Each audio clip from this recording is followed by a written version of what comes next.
Hey everyone and welcome back to another video. In this video, I'm going to show you how to change your phone number on the Postmates app. Now this video is going to be particularly useful for individuals. Let's say that you're using Postmates and you want to go ahead and receive text updates for your order, but you got a new phone.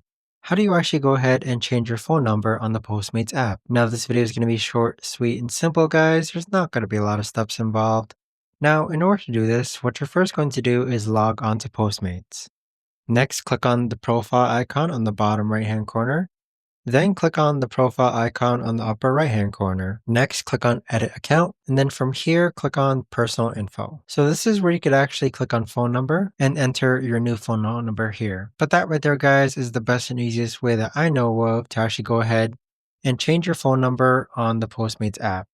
If you guys know of a better or easier way to actually do this, let me know in the comments down below. I would love to know. Thanks so much for watching everyone, and I'll see you guys all in the next video.